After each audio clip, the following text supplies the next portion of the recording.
Guys, assalamualaikum warahmatullahi wabarakatuh. Gimana kabarnya teman-teman semua? Semoga sehat ya.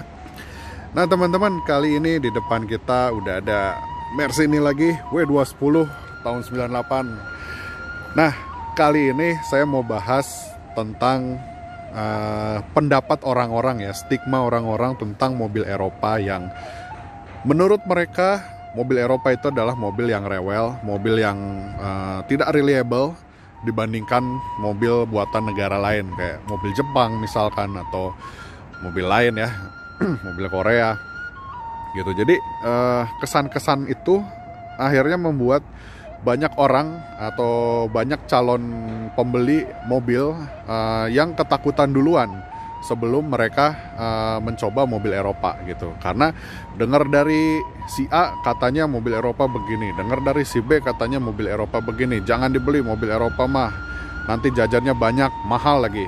Oke, kita akan bahas dulu mengenai apa ya. Jadi bener apa enggak sih mitos itu? Apakah bisa jadi bukti yang valid nggak? Apa ya? Jadi omongan-omongan itu tuh bisa jadi bukti valid apa enggak? Apakah omongan itu hanya sekedar omongan belaka atau emang mereka ngomong dengan bukti yang kuat gitu? Oke. Pertama, kita harus cari tahu dulu mereka yang ngomong pernah pakai mobil Eropa apa enggak gitu. Kalau mereka belum pernah pakai, berarti omongannya tidak bisa dijadikan patokan gitu. Kalau cuman denger dari si A, si B, ya itu jangan jadiin patokan teman-teman. Jadikanlah patokan itu adalah orang yang pernah melihara mobil Eropa. Nah, habis gitu orang yang pernah melihara Eropa itu harus dilihat juga orangnya, berapa lama dia pakai dan mobilnya kayak gimana. Ada aja loh orang yang baru main Eropa, dia tiba-tiba sok jadi apa ya, jadi senior gitu, bukan senior ya, tapi sok jadi jagoan, dia ngerasa udah paling pinter. Terus akhirnya dia bilang, oh mobil Eropa gini, gua kapok pakai mobil Eropa, gua males lagi pakai mobil Eropa. Nah, biasanya yang kayak gitu itu cuma dua kemungkinannya. Satu, dapat unitnya busuk, jelek. Yang kedua, dia salah masuk bengkel gitu, ketipu. Nah, orang-orang yang kayak gitu otomatis males lagi pakai mobil Eropa ya. Mobil apapun kalau kalian dapat unitnya busuk, itu mobilnya nggak akan bener. Yang kedua, kalau kalian salah masuk bengkel, itu bakalan apes kalian. Nanti dibilang ininya rusak, anunya rusak. Ya, lagu lama itu mah, mobil apa ya, bengkel yang kayak gitu cuman nyari cuan doang mah, banyak beramburan gitu. Makanya pinter-pinter cari bengkel. Nah, tapi emang unitnya sendiri gimana sih Kang gitu ya. Banyak yang nanya ke saya juga gitu loh. Emang bener gak sih mobil Eropa tuh kayak gitu? Nah, saya jawab, secara garis besar mobil Eropa itu kalau kita bilang rewel apa enggak, tergantung cara kita makainya ya. Mobil Eropa itu diciptakan oleh pembuatnya sebagai mobil yang untuk dijadikan mobil kerja atau mobil untuk dipakai aktivitas sehari-hari, bukan mobil pajangan ya. Beda peruntukan, beda kayak misalkan kita ngomong Mercy SL series ya, mungkin itu diciptakan sebagai high performance car sekaligus juga mobil yang bukan untuk pemakaian hari-hari gitu loh. Tapi kalau kayak Mercedes C-Class, E-Class, S-Class, terus BMW seri 3, 5, 7, pokoknya seri-seri yang normal ya, bukan seri-seri eksotisnya atau sports car-nya, itu mereka menciptakan mobil itu tuh untuk dipakai setiap hari gitu. Jadi ketika kita menyalahi kodratnya sebagai mobil harian, otomatis ada sesuatu yang kurang dari mobil itu. Ada sesuatu yang apa ya, memang tidak dirancang sesuai peruntukannya gitu. Kayak contoh gini, mobil Eropa ini sensornya banyak banget teman-teman, bejibun. Sensor yang berhubungan dengan safety dan sensor yang berhubungan dengan kenyamanan. Nah, yang namanya sensor itu adalah benda elektronik. Nah, yang namanya benda elektronik itu butuh yang namanya listrik, ya kan? Listrik mobil itu didapat dari baterai.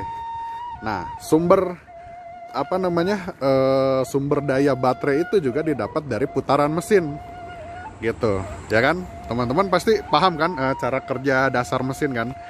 Nah, jadi baterai yang lemah itu atau baterai yang tidak tidak sering di charge itu pada akhirnya mengakibatkan si sensor-sensor ini, sensor-sensor di mobil ini ngaco karena suplai listriknya juga kurang bagus. Diakibatkan yaitu baterainya yang tidak bekerja sempurna karena mobilnya kelamaan diem. Gitu. Walhasil muncullah mulai peringatan-peringatan di dashboard tuh, sensor airbag nyala, sensor ABS nyala gitu. Nah, itu salah satu faktornya adalah dari mobil yang jarang banget dipakai. Tapi apakah mobil yang sering dipakai bakal bebas dari masalah itu? Enggak juga. Nah, jadi yang namanya sensor pasti ada umur teman-teman. Ada masa pakainya. Nah, kalau teman-teman ngerasa udah tiap hari saya pakai tapi masih aja keluar, ya namanya juga mobil ya. Semua parts di mobil itu punya masa pakai. Semua parts di mobil itu punya lifetime gitu loh. Nggak ada barang di mobil yang bisa dipakai seumur hidup, nggak ada gitu. Jadi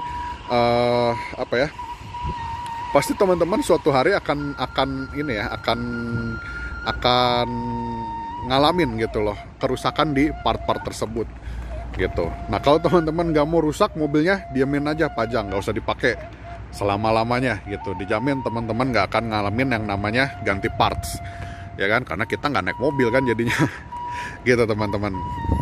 Nah, jadi unit mobil Eropa ini sendiri intinya adalah kalau teman-teman nyarinya bener, dapat unit yang bagus, mobil ini tuh nggak serewel yang teman-teman pikirkan gitu. Malah bahkan lebih reliable, percaya nggak? Nih ya, saya cerita sedikit, mobil ini selama 9 tahun saya pegang itu belum pernah satu kali pun ganti yang namanya shock breaker.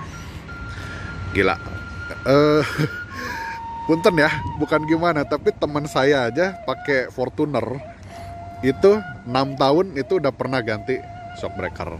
Padahal pemakaian lebih banyak mayoritas di dalam kota, jalanan bagus, terus nggak tau lah, saya nggak ngerti apakah cara pakainya salah atau gimana, saya nggak ngerti. Tapi yang jelas mobil itu udah pernah ganti shock breaker di tahun ke-6 mobil itu hidup gitu loh. Sedangkan mobil ini 9 tahun saya pakai belum pernah ganti shock breaker. Dan ada pesawat aduh, agak berisik dikit ya. Nah, jadi selama 9 tahun saya pakai belum pernah ganti shock breaker. Dan tahun sebelumnya, sebelum saya beli, kan kita nggak tahu juga berapa lama umur shock breaker ini gitu loh. Jangan-jangan mobil ini sebenarnya udah 15 tahun belum ganti shock breaker, ya who knows. Ya kan, saya kan nggak tahu rekor sebelumnya seperti apa gitu. Pernah ganti shock breaker apa belum gitu loh. Pernah ganti sih pernah, tapi di tahun berapa yang kita nggak tahu kan. Atau di umur berapa mobil ini ganti shock breaker waktu itu, kita nggak tahu itu. Nah, terus kaki-kaki ya, mobil-mobil mobil Eropa tahun seginian mah kaki-kakinya saya jamin kuat lah gitu. Karena dia materialnya juga bagus dan kokoh banget gitu. Mesin nggak pernah sama sekali ada masalah teman-teman. Itu kalau teman-teman bilang mobil Eropa mesinnya gampang overheat apa segala macam, tar dulu, itu mobilnya bermasalah nggak gitu. Karena kalau mesin Eropa itu sehat, nggak ada yang namanya overheat teman-teman gitu. Emang dia temperatur mesinnya sedikit lebih tinggi dibandingkan mobil Jepang ya, suhu kerjanya. Dia mungkin kalau mobil Jepang itu di temperatur biasanya mungkin di temperatur sekitar 90 gitu ya, atau 85. Nah, mobil ini tuh suhu optimalnya itu biasanya suka berada di atas 90 gitu. Even bahkan sampai 100 teman-teman gitu. Jadi kalau untuk urusan mesin, mobil ini alhamdulillah nggak pernah ada masalah sama sekali.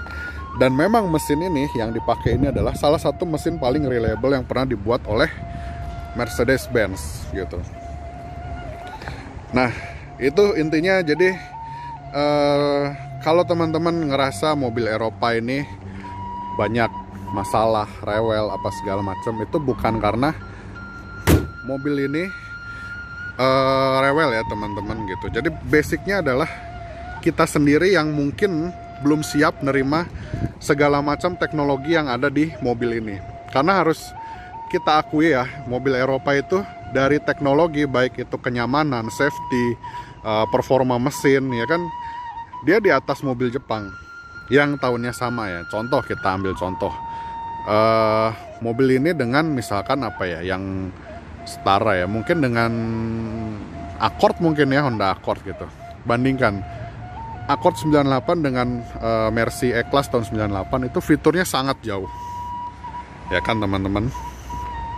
Jadi by fitur aja udah beda gitu. Nah, memang mobil ini diciptakan sebagai mobil yang punya safety bagus, kenyamanan bagus. Jadi otomatis banyak banget part-part pendukung yang harus ditambahkan di mobil ini. Salah satunya ya sensor-sensor itu gitu. Oke. Jadi ya kesimpulannya, mobil Eropa ini rewel apa enggak, itu balik lagi ke teman-teman. Intinya teman-teman bertanya ke siapa, terus teman-teman dapat mobilnya seperti apa, dan main ke bengkel yang seperti apa gitu. 3 faktor itu juga menentukan stigma kita terhadap mobil Eropa. Intinya begini, untuk nyobain mobil Eropa nggak perlu takut ya. Untuk Mercy yang umum seperti ini, yang bilang spare partnya susah berarti dia kurang gaul. Mobil ginian spare partnya gampang banget, mau cari secondan juga banyak.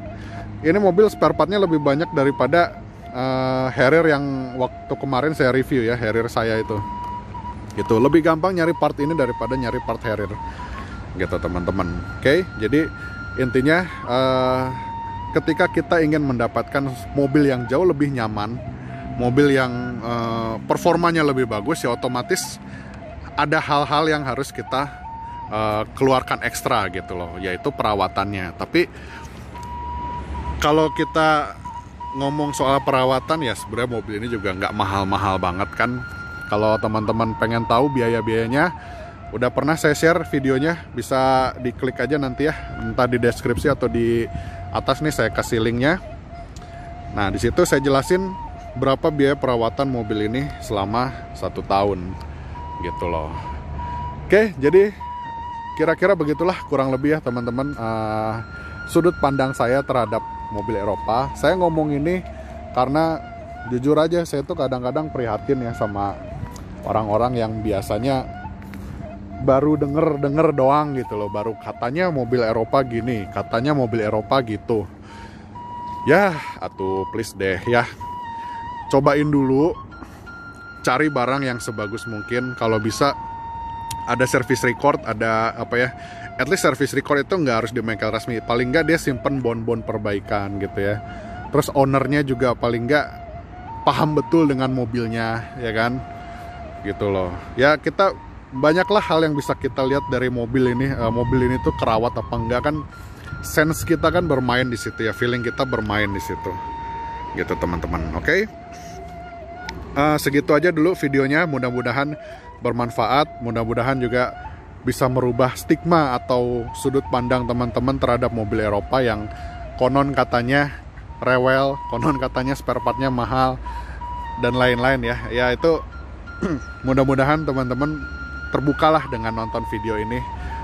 Jadi bisa apa ya, bisa memandang mobil Eropa itu sebagai mobil yang layak dibeli juga gitu teman-teman. Oke. Sampai ketemu lagi di video selanjutnya. Jangan lupa di like, di komen kalau ada pertanyaan, dan di share juga ke teman-teman kalian ya. Wassalamualaikum warahmatullahi wabarakatuh.